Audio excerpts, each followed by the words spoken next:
जसं की महाराष्ट्र राज्यामध्ये आता निवडणुकीचा प्रचार शेवटच्या टप्प्यात आल्यामुळं त्याच्यामध्ये वेगवेगळ्या घडामोडी घडताना दिसत आहे. मनोज दादा सुद्धा प्रचारानिमित्त काही ठिकाणी बाहेर पडलेले आहेत. तर त्यामध्ये त्यांनी काल आमच्याकडे काही अंतरवाली सराटीची टीमची लोक आली होती 3-4. ते आम्हाला भेटली. त्यांनी पण काल जाऊन पुन्हा मनोज दादांना जाऊन भेटले आणि त्याच्यानंतर काही काही गोष्टीचा उलगडा तुम्हाला पाहायला मिळत असेल. आज त्यांनी स्टेटमेंट केलं, महायुतीचे महाविकास आघाडीचे उमेदवार सोडून अपक्ष उमेदवाराच्या पाठीमागोवर त्यांना निवडून द्या असं त्यांनी आव्हान सगळं केलं आज पत्रकार परिषदेमध्ये. आणि त्या पद्धतीचं मेसेज आलेले सगळे. मनोज जरांगे पाटील यांचा पाठिंबा आहे असं समजायचं. हा, त्यांचं ज्यांनी मराठा समाजासाठी काम केलेलं आहे, त्यांच्या आंदोलनामध्ये सहभाग नोंदवला आहे मनोज दादाचा, त्या सर्व उमेदवारांना त्यांचा पाठिंबा चालला. पण तुम्ही जनतेपुढे कुठल्या विकासाचे प्रश्न मांडले? आम्ही जनतेसमोर रस्ते, वीज, पाणी सोडून आरोग्य, शिक्षण आणि रोजगार हे नवीन मुद्दे आम्ही घेऊन जनतेसमोर गेलेलो आहे. मनोज जरांगे कार्यकर्त्यांची टीम आली होती. याच्यानंतर आता नेमकं ही माहिती आपणाला आहे, परंतु ते मतदारांपर्यंत कशा पद्धतीने ते संपर्क करणार आहेत का? ते डायरेक्ट आता कसं आहे की मतदारापर्यंत संपर्क करायचा, आता आचारसंहितेचा वेळ जो असेल त्याप्रमाणे ते संपर्क करणार. त्यांना त्यांची जी माध्यमं असतील, लोक असतील, त्या माध्यमातून ते संपर्क करणार. आता ह्या टीमनं आपले संपर्क साधल्यामुळं आपल्याला याचा फायदा होऊ शकतो का? होणार ना निश्चित, कारण त्या टीमनी वेळोवेळी मी तिथे गेलेलो पाहिलेलं आहे. मी माझं कामकाज त्यांनी समोरून पाहिलेलं आहे. त्यामुळे त्या टीमची पहिल्यापासूनच मला साथ होती. पण आता मनोज दादांनी समोर पत्रकार परिषद घेऊन सांगितल्यामुळे त्या गोष्टी सोप्या झाल्या. आपण ज्यावेळेस उमेदवारी अर्ज दाखल केला होता त्यावेळेस आपण सांगितलं की मनोज दादाच्या सभेसाठी आपण प्रयत्नशील आहोत, परंतु कुठल्याही प्रकारची सभा झाली नाही. नेमकं त्याबाबत काय झालं की महाराष्ट्र राज्यामध्ये आपण जेवढे उमेदवार त्यांनी मतदारसंघ जाहीर केले होते त्याच्यामध्ये करमाळा सर्वात अगोदर कुठल्याही त्याला काय म्हणतो त्याला कॉम्पिटिशन नव्हतं. एकच कॅन्डिडेट तिथं असल्यामुळं तो जाहीर झाला होता आणि बाकीच्या ठिकाणी खूप 25, 15, 20 असे वेगवेगळे उमेदवार होते. त्यामुळे त्यांनी निर्णय असा जाहीर केला की बाबा सध्या निवडणूक लढवण्याचा निर्णय त्यांनी तात्पुरता कॅन्सल केला होता. पण त्यांनी सांगितलं होतं की 10 तारखेच्या पुढे वेगवेगळे आम्ही निर्णय देऊ, कुणाला पाडायचं, कुणाला निवडून आणायचं, कुणाच्या पाठीशी उभं राहायचं. त्या पद्धतीने त्यांनी आता शेवटच्या टप्प्यामध्ये एक एक गोष्टी सांगायला सुरुवात केली त्यांनी. ज्या पद्धतीने तुम्ही म्हणताय अपक्ष उमेदवाराला संधी की द्यायचं ठरवलेलं आहे, तसं तुम्हीच असाल असं म्हणजे कशावरून तुम्हाला वाटतंय? कारण त्यांचं वाक्य आहे, तुम्ही वारंवार स्टेटमेंट जर बघितलं, ज्यांनी मराठा समाजाचं काम केलं आहे, आंदोलनाला पाठिंबा दिलेला आहे, वेळोवेळी त्यात सहभाग नोंदवला आहे, तसं उमेदवाराच्या पाठीशी उभा राहा असं त्यांनी सांगितलं वेळोवेळी. आणि काल ते स्वतः कुंभेजमध्ये त्यांची टीम आली होती हे तुम्हाला सांगितलंच. त्यांची विरोधी गटाकडून सुद्धा तसा दावा केला जातोय की आम्हालाच जरांगे पाटील पाठिंबा देतील, आम्ही पण अपक्ष आहे. विरोधी गटातलं कोण? म्हणजे समजा आता शिंदे गटाचे कार्यकर्ते म्हणते तर आम्ही जाऊन भेटून आलोय. बागल गटाला सुद्धा वाटतंय की आम्हाला पाठिंबा देतील. आता कसं आहे की त्या दोन जरांगे पाटलांकडून असं अधिकृत काही सूचना किंवा पत्र वगैरे काय आहे का? ते उघडपणे पत्र आणि कुठल्या गोष्टी सांगत नाहीत. आणि तुम्हाला हे पण माहिती आहे की जे समोरचे 2 उमेदवार आहेत ते भाजप पुरस्कृत आहेत. एक तर भाजपच्या जिल्हाध्यक्षच्या सरचिटणीस जे काय त्यांचं पद आहे त्यांनी पाठिंबा दिलेला आहे आणि दुसरे जे उमेदवार आहेत सेनेचे, त्यांची बहीणच भाजपचे जिल्हा प्रदेश उपाध्यक्ष आहेत महिलाच्या.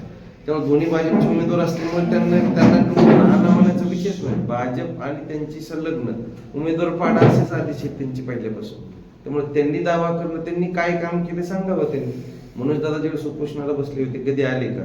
कुठल्या नारायणगडावरती कधी आले का ते मेळाव्याला? किंवा त्यांनी काही सपोर्ट केला आंदोलनाला किंवा स्पष्टपणे कधी भूमिका मांडली का आरक्षणाच्या संदर्भात? त्यामुळे ते विषय सगळ्यात तालुक्यातल्या जनतेला माहिती आहे. विद्यमान आमदार मनोज जरांगे पाटील यांना भेटून पाठिंबा द्या अशी घोषणा केली. काय काय काय विद्यमान आमदार शिंदे मनोज जरांगे पाटील यांना जाऊन भेटले होते, आम्हाला पाठिंबा द्या अशी मागणी केली. हा, अशी मागणी केली ते मला माहिती नाही. पण ते तिथे भेटायला आले होते, मी समोरासमोर त्यांना भेटलेलो. मी त्यांना तिथं आम्ही रात्री जाऊन बसलो होतो कारण आमच्या उमेदवारी ह्या गोष्टी चर्चा चालूच होत्या काय करायचं इलेक्शनचं. त्यावेळेस ते रात्री फॉर्म भरल्यानंतर भेटायला आले होते. जरांगे पाटलांच्या अपक्ष उमेदवारांना पाठिंब्यानंतर साधारण किती मतांमध्ये वाढ होईल? हे बघा, त्यांना मतामध्ये वाढ म्हणजे की तुम्हाला माहिती जे वातावरण त्यावेळेस होतं उमेदवारी जाहीर केली होती त्यात एक फक्त जे गटातटाला थोडीफार लोक जे ऍडजस्ट असतील ते सोडून बाकीची सर्व मतदान मनोज दादा जरांगे पाटला समर्थकांचं होऊ शकते. किती मतदान असेल साधारण? ते सांगणं आता अंदाज बांधणं खूप अवघड आहे. म्हणून दादांचं तुम्हाला म्हणजे आता असं सांगणं अवघड आहे. जरांगे पाटलांनी यावेळेस बॉन्ड वगैरे काय घेतलं ते अशा पद्धतीचा बॉन्ड आपण दिलेला आहे का? नाही, त्यांनी बॉन्ड कोणाचेच घेतले नाही. एकाचेही बॉन्ड त्यांनी फक्त घोषणा केली होती की जो बॉन्ड देईल त्याचं आपण हे करणार म्हणून, पण त्यांनी एकाचेही बॉन्ड घेतले नाही. स्वतः आमदार साहेब सुद्धा बॉन्ड घेऊन गेले होते असं कळलं, त्यांचा सुद्धा बॉन्ड घेतलाच नाही. ते जे पथक आलं होतं, टीम आली होती तुमच्याकडे, ती नेमकी त्यांच्याशी संलग्न होती, त्याच्यातील काही नाव सांगू शकता? नाही, त्याच्यामध्ये त्यांच्याबरोबर काम करणारे मी त्यांच्याबरोबर सुरुवातीला हे लाठी चार्ज होण्यापूर्वीपासूनची ती त्यांच्याबरोबरची टीम आहे. लहान एक आडनाव आहे, अजून दुसऱ्यांची नावं मला नाही सगळ्यांची सांगता येणार, की बरोबर तिथं आम्ही सारखं भेटतो त्यांना. त्यांनी नेमकी काय सूचना दिली तुम्हाला किंवा काय आव्हान केलं? हा, म्हणजे त्यांनी असं म्हणलं की त्यांनी तिथलं वातावरण हे बघून ते थोडक्यात ही पहिलीच वेळ नाही, याच्या अगोदर बी एकदा टीम आली होती, ती दुसरी पण टीम आली होती चेक करायला. म्हणून दादाचे हे संलग्न किती काम करतात, तालुका लेवलला काय परिस्थिती आहे, असं सगळं चेक करून ती टीम गेली होती.